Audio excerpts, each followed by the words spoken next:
Now that we've discussed who participates in the agricultural commodities market, let's focus our attention on risk. Indeed, agricultural commodities come with unique challenges that can impact prices and potential returns. And whether you're trading corn futures or investing in a soybean-related ETF, identifying and understanding some of the major risks to your investment can be critical.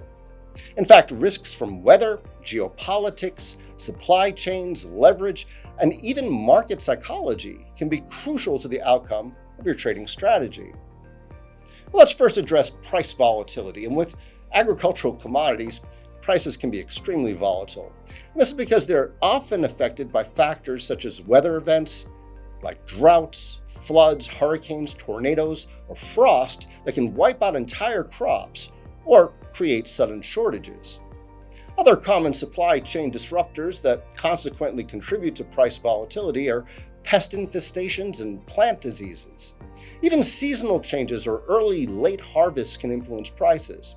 In fact, all of these factors can cause sudden price swings that can catch traders off guard.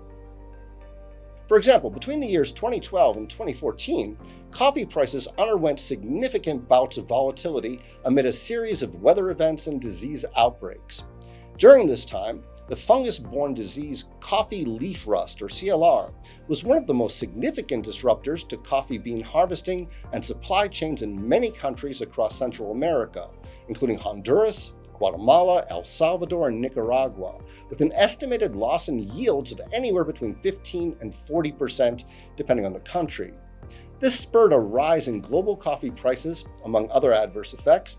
However, around 2013, increased production in countries like Brazil and Colombia led to an oversupply in the market and prices fell, only to regain ground as concerns re-emerged in 2014 when a severe drought hit Brazil. In fact, any point along supply chains can face significant risks as commodities must be harvested, stored, transported, and delivered. If a port shuts down, for example, or storage infrastructure is damaged, commodity flow can be interrupted. And this kind of event also affects pricing and can make contracts harder or more expensive to settle.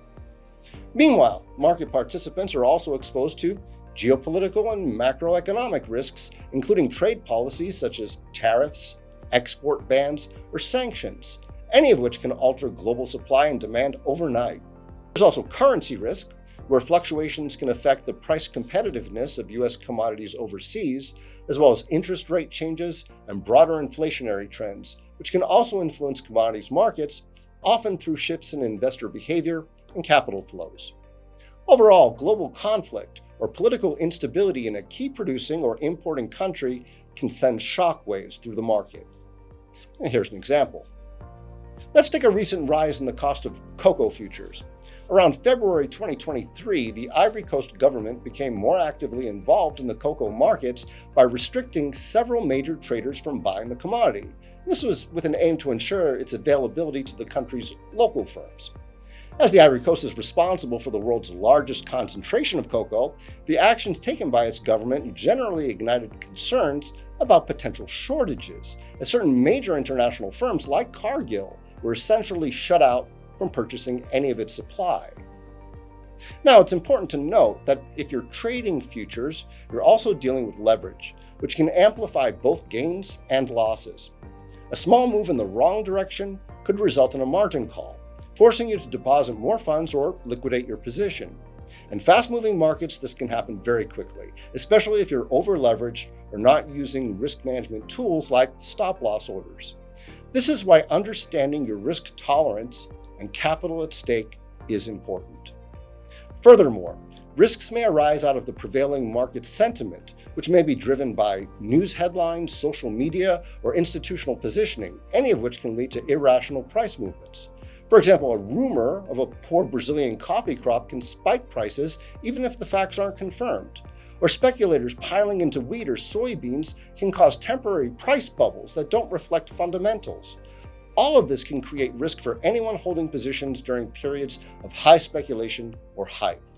In our next lesson, we'll look at the key government and industry reports that market participants might use to help make their trading and investing decisions.